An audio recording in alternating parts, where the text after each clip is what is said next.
নাকের আছে, নাকের আছে, গলা দিয়া, কানে করেছে।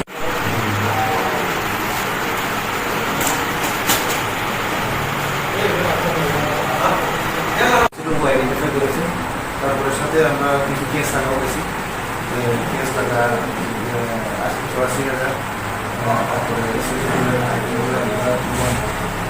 স্যার আজকে ইস্ট পিএসের একটা ভালো সাফল্য এসছে, মানে কি ঘটনাটা হয়েছে?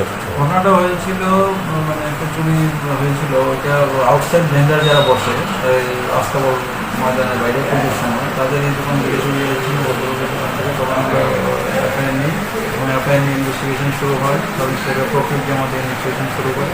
তো আজকে এটা খুব পাওয়া যায় কি সাগর ভট্টাচার্য যে ওয়েস্ট প্রতাপগড়ের বাড়ি, সে ইনভলভ। অ্যাকর্ডিংলি ওকে পিক আপ করা হয়, ইন্টারোগেশন করা হয় এবং ইন্টারোগেশনের সময় ও স্বীকার করে যে প্রচুর সিটি গোল্ডের আইটেমস, ব্যাঙ্গেলস, চেইনস, আরও বিভিন্ন আইটেমস চুরি করেছে। তখন ওকে নিয়ে আয়ু ওকে পেয়েছে এবং আরও স্টাফ নিয়ে যায় ওই বাড়িতে রেড হয়। রেডে প্রচুর এই যে চুরির মাল, এই কেসে স্পেসিফিক কেসে চুরির মাল উদ্ধার হয়।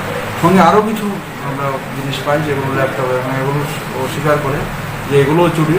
অ্যাকর্ডিংলি আমরা ওই সমস্ত জিনিসও সিজ করি এবং তার সঙ্গে প্রচুর নগদ টাকা পাওয়া যায়। কত টাকা? অ্যারাউন্ড 84,000। ওই টাকাটাও সিজ করা হয় এই কেসে। স্যার তাকে কোথেকে ধরা হয়েছিল? বুঝলেন, লোকটাকে কোথেকে ধরা হয়েছিল? ধরা হয়েছে তো বটতলা থেকে, বটতলা ওখান থেকে ধরা হয়েছে। সিক্রেট ইনফরমেশনের ভিত্তিতে ওকে করা হয়েছে, ওখান থেকে পিক আপ করা হয়েছে। তারপর ইন্টারোগেশন করে আমরা ওই যে ভাড়া বাড়ি কবিরাজ কিল আন্ডার 18 নাম্বার পিএস, এখানে আমরা রেড করে এবং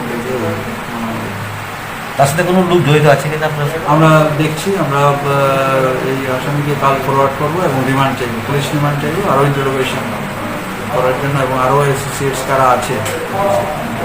সে কখন চুরিটা হয়েছিল?